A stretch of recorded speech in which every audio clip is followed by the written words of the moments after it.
Hey, what's up, guys? One Out the Tiger here, and I am bringing you a race. It's the tuner car, the tune car circuit, and what I'm actually going to do is I'm going to bring you every single race. So there's 5 races in this entire circuit, and I did capture every single race from the series. Now, I've raced this circuit a couple of times, and before I decided to do this one, I was racing with like a ZR1, the C6 ZR1 Corvette, and it was like some of the effect of like 700 and something horsepower, and I really was able to dominate this entire field. And then it got me thinking about being an underdog, you know, and this got me thinking about some of the other aspects of Gran Turismo. It is very, very easy to overpower your circuit, you know. You go in there, you go in with like a 500-600 horsepower car, say like Sunday Cup, and you just blow them out of the water. So then I thought, well, I'm gonna try something different. I have got this it's a Cusco Subaru WRX, and it maxed out at like 350 horsepower. And I bought it because I wanted to use it for a certain circuit. It was like the GT World Cup or something like that, and it was just not fast enough, not light enough to keep up, because those cars were like 900 horsepower, like 1100 kilograms, and this car is like 350 horsepower with like 1100 kilograms or something like that. So it was not gonna happen. So I bought, I spent like 500,000 credits on this thing, and I had no use for it.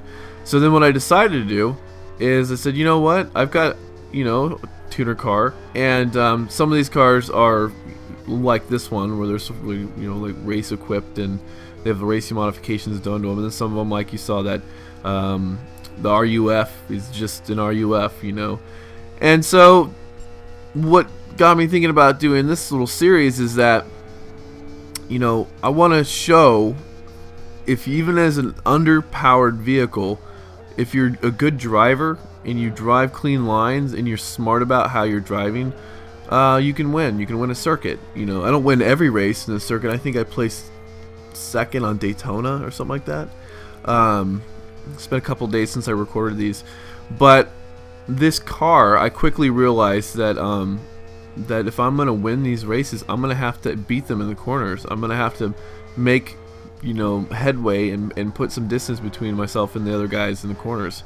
I'm not gonna be able to get it done in the straights, because they're just gonna blow me away. They've got most of these cars have another 300 horsepower on me, and I think I've got I think I've got a 200 pound, well, I don't know how many pounds it is, but 200 kilogram advantage on these guys. They're pulling in about 1,400 kilograms, so I've got 300 kilograms advantage on them.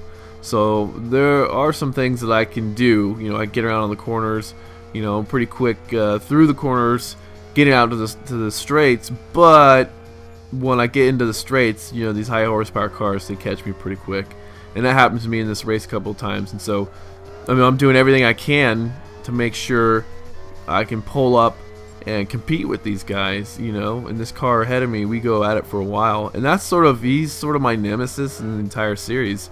So, and yeah, I get a little swirly right there. It's just me being a little bit more aggressive, but yeah, it was just kind of strange to go from the Corvette, because that car was, oodles and oodles of horsepower, just gobs of horsepower, lots of torque.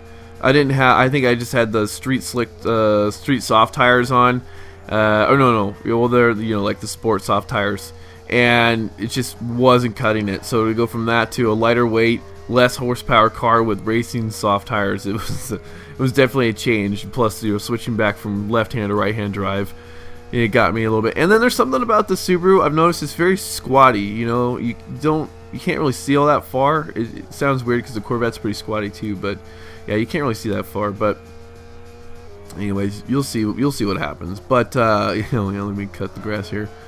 I wanted to kind of get on this topic. It's a Call of Duty-esque topic, but I'm not going to talk about Call of Duty. What I want to talk about is there was this concern about the state of the YouTube community, and my personal feeling is that the YouTube community is just an extension of, say, the Call of Duty community, or a Gran Turismo 5, or whatever game that you like watching. I know on the button mashers, League of Legends is the most popular a game that that they want to have, you know, featured on there. But the thing is no matter what game you're watching, YouTube is just an extension of that community. So we can't really think of YouTube as a separate community. I mean, there are probably viewers that'll watch videos that have nothing to do with the actual gaming community. And oh, okay, so just wait real quick. That S2000, I was wondering, I was like, I couldn't remember what red car. I was like, yeah, there's, so the S2000 is one that just gives me all sorts of troubles, and it's a good handling car in its own right, so I need to be very careful. So anyways, to get back on this, I don't think that there's a problem, and this actually goes, this is kind of sort of response to what Woody had gotten into. I don't think there's a problem with the community itself. I think the heart of the problem lies in American culture and sort of the Americanization of other cultures, in which where people want to become famous for doing nothing.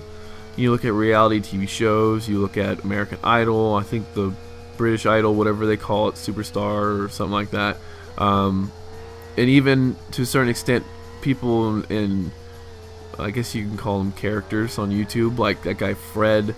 You've got people who are very famous for vlogging, like the what's it, CTFXY or no? Anyways, this couple, very famous vloggers, and then it's just like the heart of YouTube seems to sit around these vloggers, and they've got like 500,000 plus subs, maybe 1 million subs, and they're able to make a living off of doing this, and it just sort of, you wonder,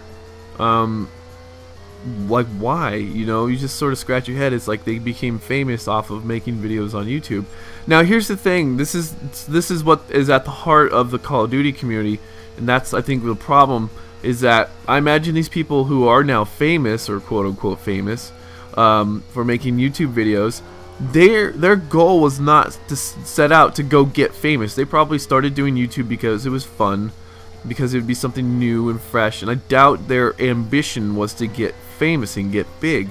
Well, see, the thing now is with the Call of Duty community is the entire community is after subs, they're after views, they're after likes, and from a viewer standpoint, it seems as if all they want to do is get famous somehow, become the Woody, or yeah, become the Woodies, the Wings Redemptions, the Hutches, the Cnanners. And I bet you those guys all started not because they wanted to get famous, not because they wanted 100,000 plus subs, not because they wanted to make money off YouTube, but because they wanted to post videos on YouTube for fun, maybe bring you tutorials, map breakdowns, things like that, you know. So it's just, this is sort of goes into what Private Joker talked about, is that, you know, taking money, you know, and putting videos out for views and money and stuff, you know, it gets a little tiresome because it just shows I don't know, a lack of respect to for the community itself. And so anyways, oh shoot, I forgot that I paused right here. I'm like, what's going on? All right, so here's sort of my take on making money. If I ever got to a point where I could, and I have, there's a contract that I had signed with the Button Mashers that would make me some money, but it's like, for the amount of subscribers I have, it would take forever. So I'm not really concerned about it, but there is something nice that could be nice about making just a smidge of side money. I would never quit my day job, you know, I'd never quit the part-time job that I have, to just throw 3 or 4 videos up a day on YouTube. You know, it just doesn't seem, it's very time consuming to do a video a day plus run, you know, my regular life. You know, I couldn't imagine. But, you know, the idea is, I don't know, there's this wholesomeness that I think we expect from YouTube, you know, and I think it extends to the community. It's almost very hard to describe. I'm having a hard time trying to describe it right now, but basically, like I said, it's just, you know, you think that the idea is to help the community and not take advantage from it. I mean, it's really hard. It is very hard. Even in, you know, last I looked, I have 112 subs, and if 112 people commented on my video, it would be very hard for me to keep up and reply to all 112 videos, or I mean comments on the video. So I can see when someone's got 100,000 or gets 70,000 views, and of those 70,000 views, you probably get something to the effect of, I don't know, 500 or I don't know, maybe 1,000 comments, and then that's not even count PMs and channel comments. You know, so I could see why commentating is sort of a one-way relationship where the commentator talks just to the viewer, you know, and there's not a lot of reciprocation. You know, the viewer really can't talk to the commentator themselves. Some people are good, you know, about getting back and replying, but I imagine it's just sort of like replying to the first 30, 40 comments that gets on their videos. But that sort of brings me to why I wanted to do the Dual Com with You series, is because I like the interaction between the commentator and the viewer, because I like that sense of community. I like to, you know, and this is coming from a guy who's got, you know, barely over 100 subs, but I like to interact with the community, and I really like commenting on other people's comments, and you know, I like that reaction, you know, even if it's, you know, bad, you know, or challenging comments or whatever, I don't know, but it's just sort of that's what the community is all about. So anyways, so sorry I went on this sort of little tangent, and that wasn't Gran Turismo related, but you know, I finished first, barely. Look at that, it's a quarter of a second. Anyways, so that's the end of the first race, and I'll show you get some fair amount of money. So I'm up 100 points. I'm up 25 points in this. So the next course is Daytona, and I'll show you guys that in a couple of days. All right, talk to you guys later.